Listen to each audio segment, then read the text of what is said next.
সংস্কার আন্দোলনে ১৬০০ লোক মারা গেল, তার জন্য এরাই দায়ী, এরাই দায়ী, এরাই দায়ী। তাহলে এরা সবাই চেয়েছিল কল্যাণ, আর আমার নবী চেয়েছিলেন কি? কল্যাণ। আমার নবী ছোট মানুষ, সবে মাত্র পৃথিবীর মুখ দেখেছেন, আমেনার ঘরে এসেছেন। আমেনা বর্ণনা করেছেন, জাতি শোনো, যখন নবী ঘরে এসেছেন আমি লক্ষ্য করেছি আমার ঘরে কোনো ছাদ ছিল না। ঘরের ভিতরে শুয়ে আকাশে কয়টা তারা উঠতো, কখন চাঁদ উঠতো আর কখন চাঁদ ডুবে যেত, সব ঘরে শুয়ে শুয়ে দেখতাম।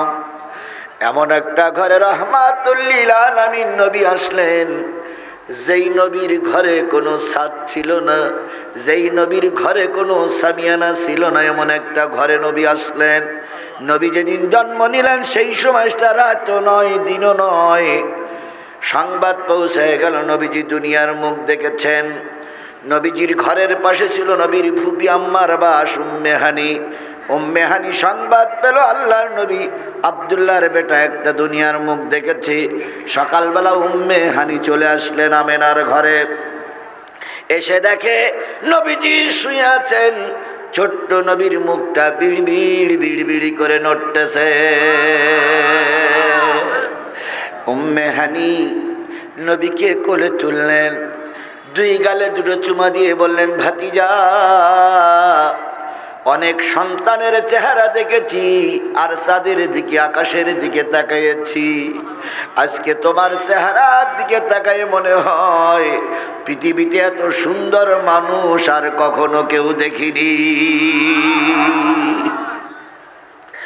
আজকে যদি আমার ভাই আব্দুল্লাহ বেঁচে থাকতো নিশ্চয়ই খুশি হয়ে যেত। দুই গালে দুটো চুমা দিয়ে বুকের ভিতরে জড়াইয়ে ধরলেন নবীকে ফুপি আম্মা জড়াইয়ে ধরলেন। কিছুক্ষণ পর নবীর ফুপি আম্মা দেখলেন ছোট্ট নবী সবে মাত্র দুনিয়ায় এসেছে, মুখটা বিড়বিড় বিড়বিড় বিড়বিড় করে নড়তেছে। নবীজির ফুপি আম্মা উম্মে হানি তিনি নবীজির মুখটা কানের কাছে লাগালেন কি বলে শোনার জন্য, কিন্তু কোনো কিছু শোনা যায় না। নবী যখন একটু বয়সে পদার্পণ করলেন, ফুপি আম্মা তখনও বেঁচে ছিল। ফুপি আম্মা ডেকে বললেন, ভাতিজা,